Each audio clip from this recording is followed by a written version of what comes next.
Kita ulang kembali sejumlah berita pilihan dari Bali.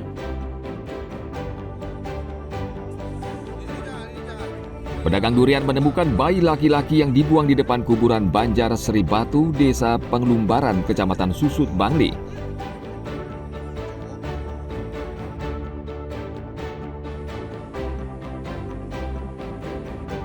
Untuk mengantisipasi pemadaman listrik total susulan yang terjadi di Bali, Komisi 3 DPRD Bali melakukan sidak ke PLTU Celukan Bawang, Kecamatan Grogak, Buleleng.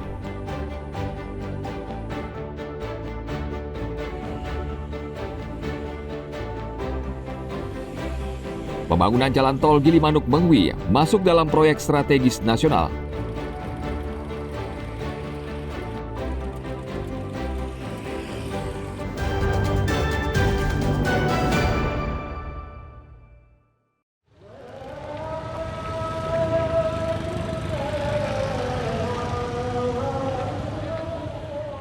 Pesekian pecalang Bali dengan tegas menolak kehadiran organisasi masyarakat atau ormas yang mengklaim akan menjaga keamanan Bali. Penolakan ini marak di media sosial hingga munculnya surat terbuka yang ditujukan kepada Gubernur Bali, Bendesa Agung MDA hingga Manggala Agung Pesekian Pecalang. Surat terbuka tersebut berisi kekhawatiran masuknya ormas dari luar justru akan mengganggu ketenangan dan ketertiban di Bali. Selain itu, kehadiran ormas tersebut tidak sejalan dengan Peraturan Gubernur Nomor 4 Tahun 2019 tentang Desa Adat. Ketua Pecalang Bali atau Manggala Utama Pecalang Bali, Imade Mudra menegaskan, Bali tidak memerlukan ormas luar yang menjaga keamanan Bali.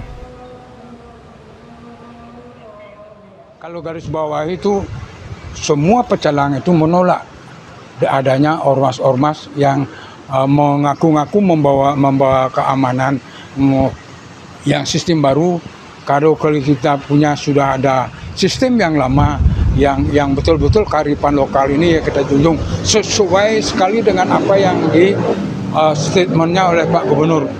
Jadi Pecalang ini sangat mendukung statement Pak Gubernur mengedepankan kearifan lokal itu bagaimana menjaga keamanan Bali untuk ke depan terhadap perkembangan selanjutnya di seluruh Bali. Jadi keamanan lokal inilah, sistem inilah yang dikedepankan oleh Pak Gubernur.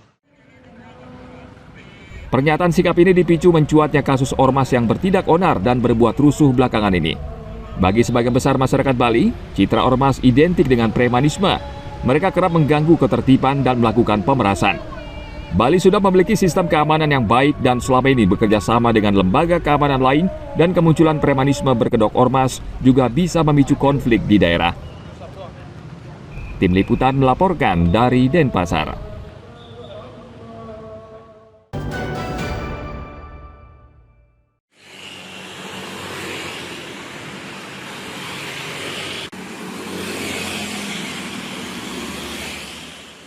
Setelah sekian lama dalam ketidakpastian, pembangunan jalan tol Gilimanuk Mengwi berlanjut. Kepastian setelah pemerintah menetapkan pembangunan jalan tol Gilimanuk Mengwi masuk dalam proyek strategis nasional. Pemerintah menilai pembangunan tol Gilimanuk Mengwi akan mempercepat pertumbuhan ekonomi dan pariwisata di Bali Barat yang selama ini masih tertinggal. Pemerintah kabupaten kini tengah mempersiapkan sumber daya manusia untuk mendukung pembangunan jalan tol.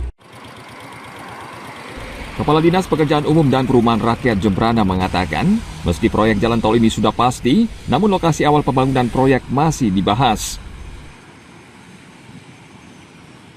Ini karena jalan tol ada 3 seksi 1, 2, 3. Seksi 1 itu Gilimanuk Pekutatan, seksi 2 Pekutatan Soko, seksi 3 Soko Mengwi.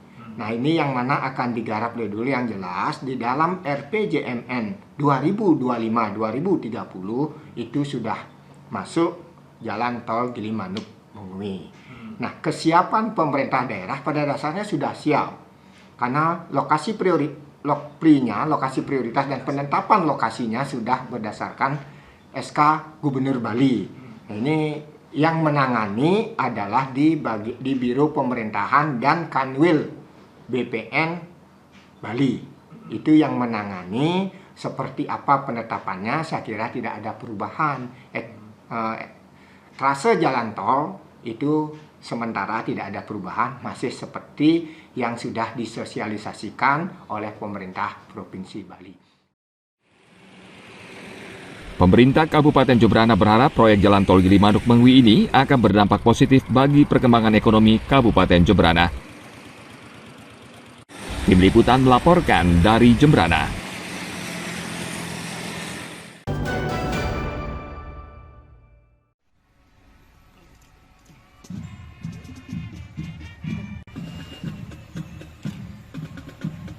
TNI bersama pemerintah Kabupaten Buleleng menggelar program TNI Manunggal Masuk Desa atau TMMD ke-124 di Desa Depehe, Kecamatan Kubu Tambahan. Pembukaan berlangsung hari Selasa 6 Mei di Kompi Senapan C Yonif 900 Raider. Program lintas ini mendapat dukungan penuh dari Pemkab Buleleng dengan mengalokasikan dana 2 miliar rupiah untuk membangun jalan dari Banjar Dinas Segati, Desa Depehe hingga Desa Bukti sepanjang kurang lebih 1.200 meter. Dan memperlebar jalan dari 4 menjadi 6 meter. Selain jalan, TNI juga membangun senderan, gorong-gorong, bak reservoir, MCK, pipanisasi sepanjang 2 km, bedah rumah hingga penanaman 300 pohon mangga. Seluruhnya dikerjakan secara serentak. Sebanyak 200 prajurit TNI bergotong royong bersama kepolisian, pemerintah daerah, dan masyarakat setempat. Menurut Danrem 163 Wirasatya, Brigjen TNI Ide Idewa Agung Hadi Saputra, jalan ini akan membuka akses warga desa untuk meningkatkan distribusi hasil perkebunan, terutama mangga yang menjadi komoditas unggulan desa. Secara fisik memang utamanya adalah pembuatan jalan, menyambungkan antara desa satu dengan desa yang lainnya. Harapannya pelaksanaan pembangunan jalan ini akan meningkatkan ekonomi masyarakat. Di mana contohnya adalah di sana di Desa Depehe ada pohon mangga. Sementara ini di jalan akses jalannya kurang bagus, sehingga dengan adanya dibangunnya sinergitas antara TNI dan pemerintah daerah ini, pembangunan jalan ini, sehingga harapan ke depan bahwa bagaimana sentra-sentra produksi dari mangga ini bisa mengalir ke tempat yang diharapkan, sehingga ekonomi masyarakat menjadi meningkat.